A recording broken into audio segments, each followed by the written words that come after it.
हरिओम। श्रीमद् भगवद गीता अध्याय 1 श्लोक 8। जैसे कि पीछे चर्चा हुई थी,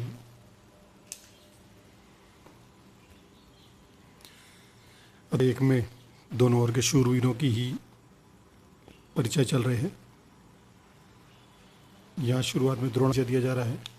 द्रोणाचार्य और पितामह भीष्म तथा कर्ण और संग्राम विजयी कृपाचार्य जैसे वैसे ही अश्वत्थामा, विकर्ण और सोमदत्त का पुत्र भूरिश्रवा, ये कौरव पक्ष के महायोद्धा थे।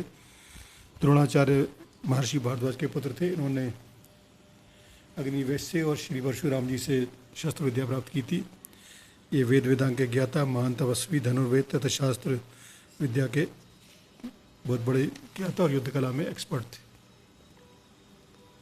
ब्रह्मास्त्र, अग्नि शास्त्र आदि अनेक शस्त्रों का प्रयोग करने उन्होंने भली भांति ज्ञात। युद्ध क्षेत्र में जिससे भिड़ जाते थे उस समय कोई भी इन्हें जीत नहीं सकता था। इनका विवाह महर्षि शरद्वान की कन्या कृपि से हुआ था। इन्हीं से अश्वत्थामा उत्पन्न हुए थे। ये राज द्रुपद के बाल सखा थे। एक समय इन्होंने द्रुपद के पास जाकर उन्हें प्रिय मित्र कहा था, परंतु ऐश्वर्य मध्य में चूर द्रुपद ने इनका अपमान करते हुए कहा कि मेरे जैसे ऐश्वर्य राजा का एक गरीब निर्धन से दोस्ती कैसे हो सकती है। उस अपमान का बदला लेने के लिए इन्होंने जब अर्जुन वगैरह सभी को शिक्षा दी थी तो इन्होंने अपने शिष्यों से कहा था कि मैं चाहता हूँ कि द्रुपद को पकड़ कर लाओ। तो अर्जुन ने इनको युद्ध में हरा के द्रुपद को पकड़ के लाए थे। इन्होंने द्रुपद का आधा राज्य ले लिया था।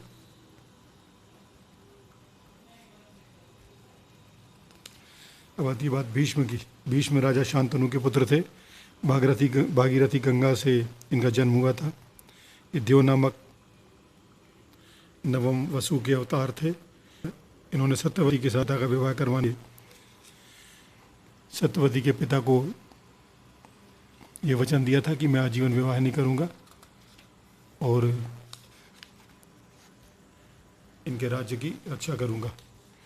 पिता के सुख के लिए इन्होंने अपना स्त्री सुख और राज सुख सर्वथा त्याग कर दिया था। ये बहुत ही साहसी, तेजस्वी महापुरुष थे। कौरव पक्ष में ये प्रधान सेनापति रहे और 10 दिन तक इन्होंने घोर युद्ध किया था। कर्ण ये कुंती के पुत्र थे। सूर्यदेव के प्रभाव से कुंती की कुमारी अवस्था में इनका जन्म हुआ था। इन्होंने इन्हें पेटी में रखकर नदी में डाल दिया था। मृत्यु नहीं हुई और ये अधिरथ को मिल गए और इन्होंने इसका नाम वसुशील रखा, उनका पालन किया। ये दुर्योधन के मित्र थे और दुर्योधन ने इन्हें अंगदेश का राजा बना दिया था। कृपाचार्य ये गौतम वंशी महर्षि शारद्वान के पुत्र थे। ये धनुर्विद्या के एक्सपर्ट और अनुभवी हैं। इनकी बहन का नाम कृपि था। महाराज शांतनु ने कृपा करके इन्हें पाला था, इसलिए इनका नाम कृप और इनकी बहन का नाम कृपि पड़ा। ये वेद शास्त्र के ज्ञाता, धर्मात्मा, सद्गुणों से संपन्न, सदाचारी। द्रोणाचार्य से पूर्व ये कौरव पांडवों को शिक्षा यही दे रहे थे। समस्त कौरव वंश के नष्ट हो जाने पर भी ये जीवित रहे और परीक्षित को अस्त्र विद्या इन्होंने सिखलाई थी। अश्वत्थामा ये द्रोण के पुत्र हैं। यह शस्त्र विद्या में बहुत ही महारत, निपुण, युद्ध कला में प्रवीण, भले ही शूरवीर, महारथी थे। इन्होंने भी अपने पिता द्रोणाचार्य से शस्त्र विद्या सीखी थी। विकर्ण धृतराष्ट्र के दुर्योधन सहित 100 पुत्र थे। इनमें से एक का नाम विकर्ण था। ये महात्मा थे और महारथी थे। कौरवों की राजसभा में जब द्रौपदी का चीरहरण किया जा रहा था तब इन्होंने कौरवों के विरुद्ध में खड़े होकर बोला था कि यह अन्याय है। सोमदत्त महाराजा सोमदत्त के पुत्र भूरिश्रवा को सोमदत्ती कहा जाता है। वे शांतनु के बड़े भाई ब्रह्मी के पुत्र थे। ये बड़े ही धर्मात्मा, युद्ध कला में कुशल और शूरवीर महारथी थे। इन्होंने बड़ी बड़ी दक्षिणा वाले अनेक यज्ञ किए थे। ये महाभारत युद्ध में सात्यकी के हाथ से मारे गए थे।